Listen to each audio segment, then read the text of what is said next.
Selamat berjumpa kembali di dalam video pembelajaran sosiologi.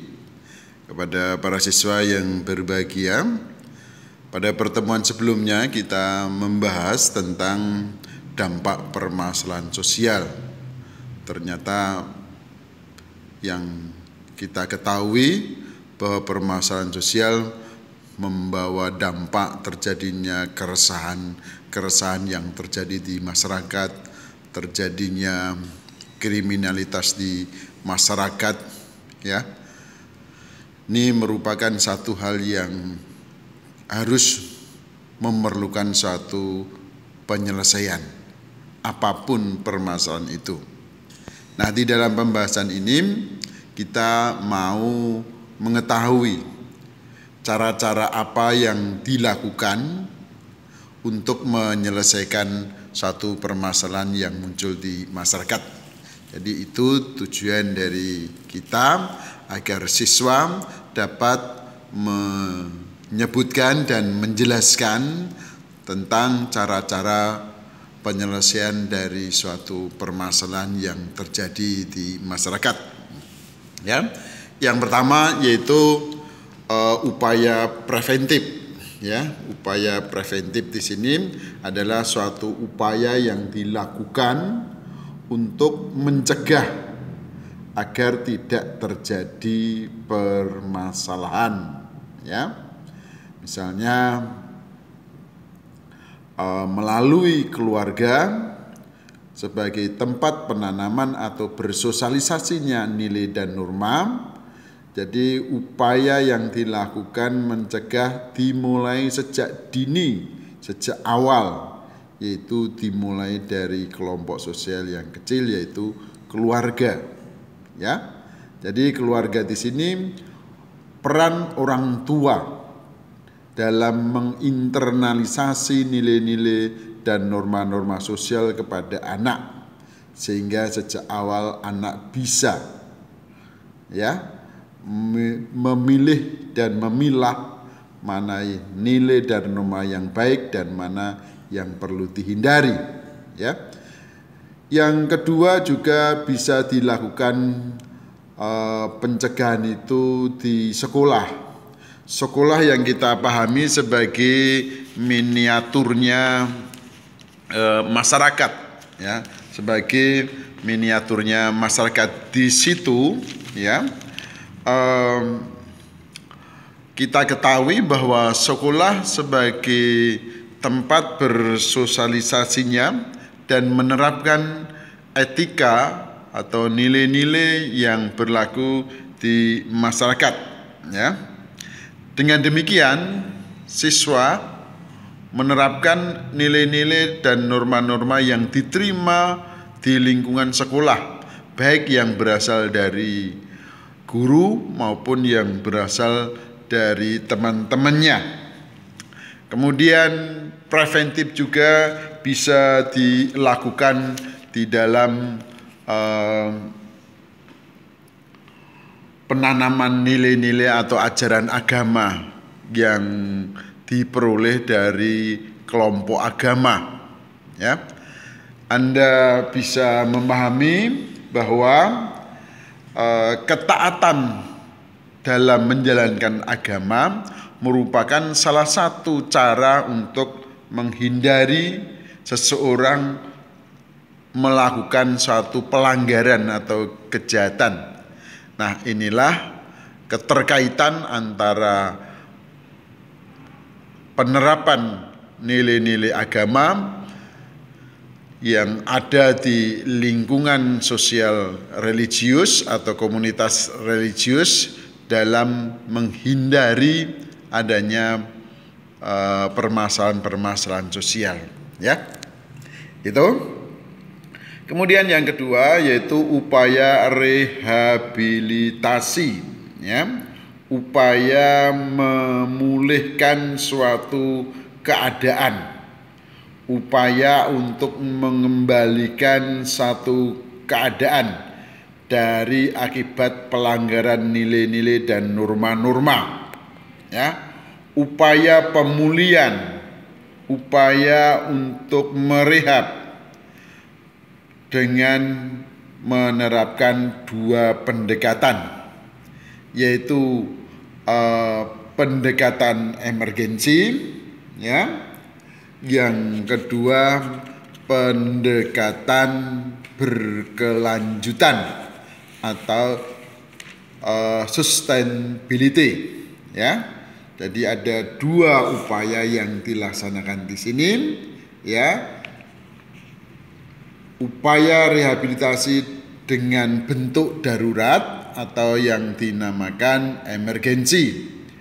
Kemudian yang kedua, pemulihan atau rehabilitasi dengan cara berkelanjutan atau sering disebut sebagai sustainability, ya.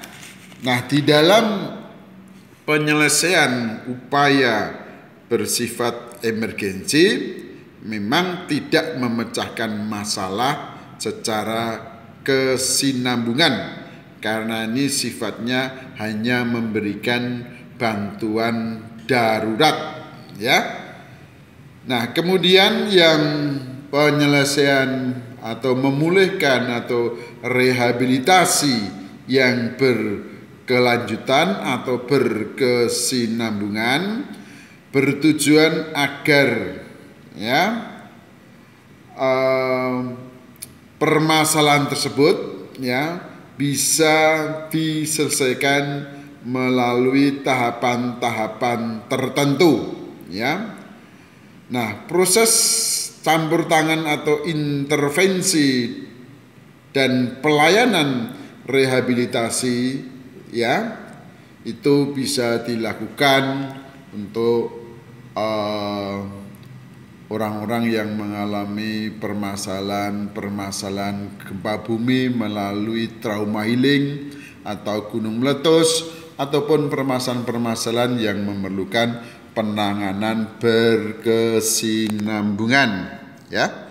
Kemudian yang ketiga yaitu upaya represif, ya, yaitu melalui penegakan hukum yang biasanya ditandai dengan pemberian sanksi terhadap pelanggar norma-norma yang berlaku di masyarakat.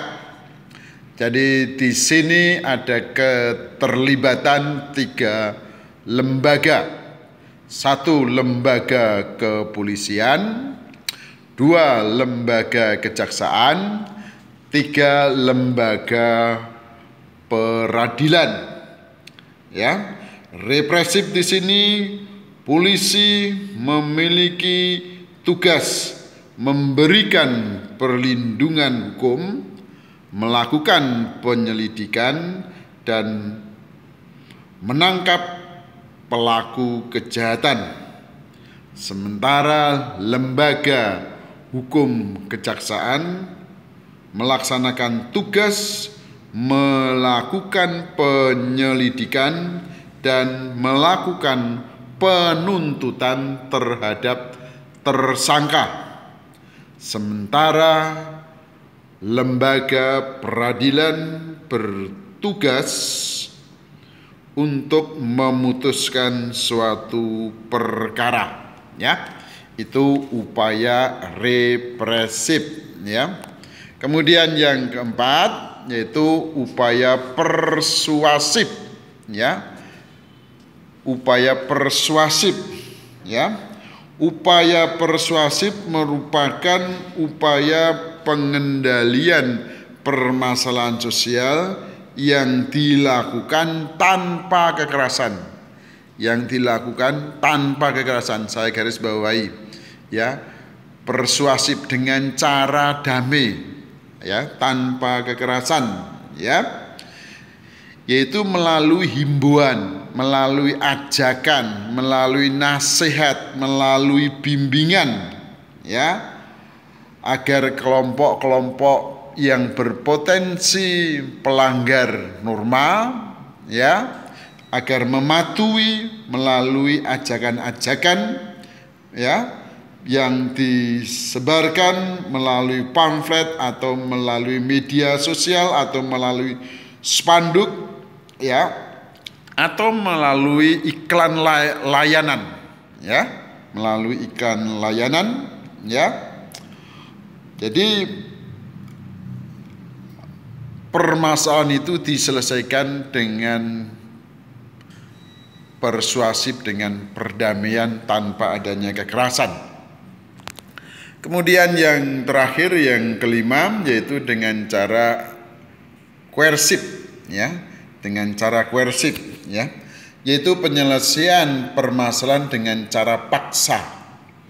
Nah, penyelesaian permasalahan dengan cara paksa itu dibagi menjadi dua, yaitu pertama namanya kompulsi, ya.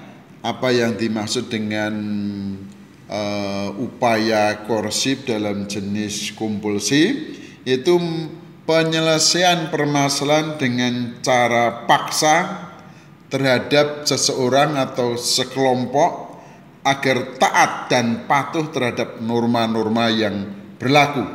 Jadi dengan cara paksa atau dengan cara pemaksaan, ya, agar orang-orang taat dan tunduk pada peraturan yang berlaku, ya.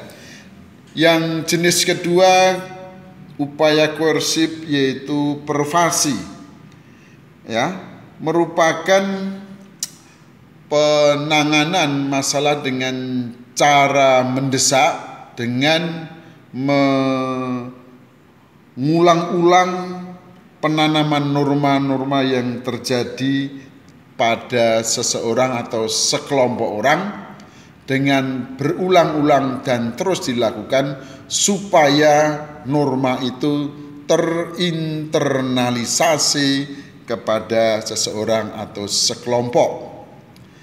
Mengenai contoh tindakan paksa, itu bisa Anda lihat misalnya bagaimana Satpol PP membongkar paksa lapak-lapak pedagang kaki lima yang tidak tunduk pada aturan. Nah, ini sebagai suatu contoh tindakan koersif dengan cara paksa. Ya, biasanya mereka dengan cara-cara pendekatan pervasi atau penanaman norma-norma yang diulang-ulang sudah enggak mempan, ya. Bisa juga tindakan yang dilakukan oleh polisi terhadap teroris, ya. Mereka harus dihentikan, mereka harus diselesaikan dengan cara paksa, ya. Demikian pembelajaran video ini, semoga bisa menambah perbendaharaan materi kognitif dalam pembelajaran sosiologi, ya. Terima kasih, tetap semangat, laksanakan protokol kesehatan, sering-sering cuci tangan, pakai masker, jaga jarak dan hindari kerumunan. Terima kasih.